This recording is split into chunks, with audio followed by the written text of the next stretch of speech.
జానకి గారి లైవ్‌లోకి వెళ్ళి వచ్చినాక ఫుల్ హ్యాపీగా ఉన్నారు శ్రీనివాస్ గారు.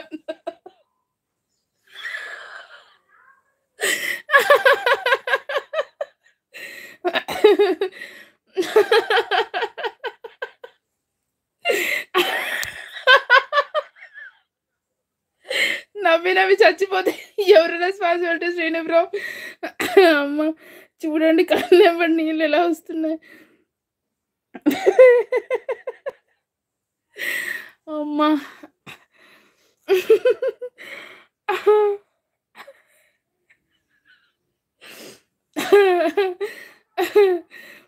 ఉండేది లైవ్‌లో ముగ్గురం. ఎంత హ్యాపీగా ఉందో లైవ్ అంటున్నా. శ్రీనివాస్ గారు.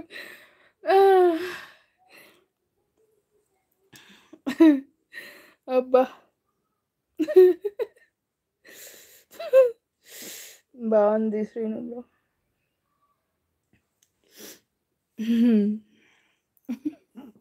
ఎవరైనా చూస్తే ఏడుస్తున్నాను అనుకుంటారో ఏమో.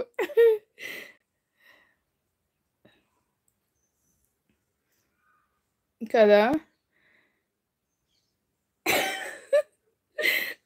సార్‌కి ఇంకో పెళ్లి చేసేలా ఉన్నారు. చేసేలా ఉన్నారు బ్రో మీరు అంట. ఎందుకు నవ్వి నవ్విపోతే. నా శ్రీనివాస్ గారు. అబ్బా! అమ్మా! శ్రీను బ్రో. ఈ లైవ్‌లో అయితే ఎప్పుడు ఇంత నవ్వలేదనుకుంటా అబ్బా! మస్తు నవ్వొచ్చింది.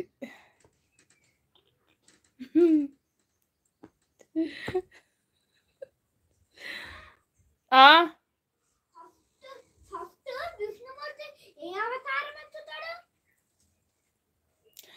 ఫస్ట్ చేప అవతారం.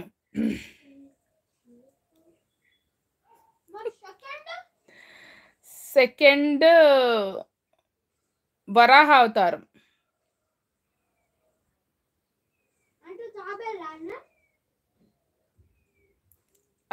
కూర్మావతారం అనుకుంటా. అవునురా కూర్మావతారం తర్వాత వరాహ అవతారం.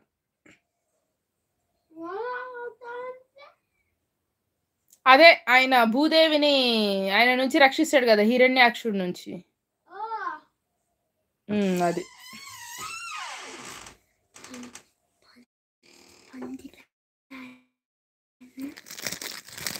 అట్లా అనొద్దు, అందుకే వరాహ అవతారం అంటారు. సార్ ఇంకో పెళ్లి చేసుకుంటే బతుకు జట్కా బండి ఉందిగా ఆల్రెడీ అన్నారు శ్రీను బ్రో.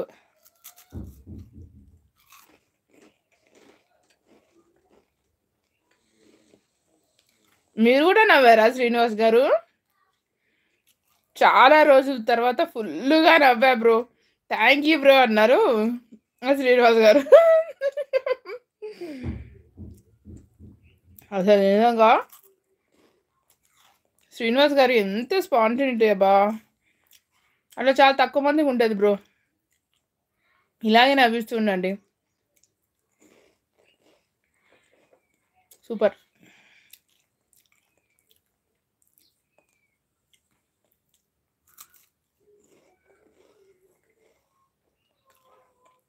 ఇవి మొనాకో బిస్కెట్స్ కదా, కొంచెం ఉప్పు ఉంటాయి. మా పిల్లలకి ఏంటంటే ప్యూర్ స్వీట్గా ఉన్నవి నచ్చవు అసలు. ఇలాంటి ఉప్పు బిస్కెట్లు నచ్చుతాయి.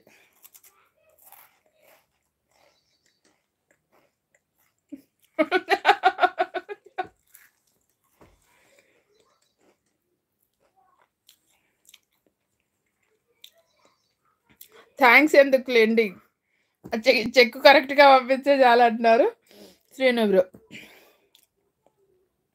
చెప్పాను కదా బ్రో, చెక్ ఆల్రెడీ పంపించేశాను. It is on the way. మా డ్రైవర్కి మరి తెలుసో తెలియదో మీ అడ్రస్ ఇంకా శ్రీనివాస్ గారు అడ్రస్. అదే బాధ అనిపిస్తుంది నాకు.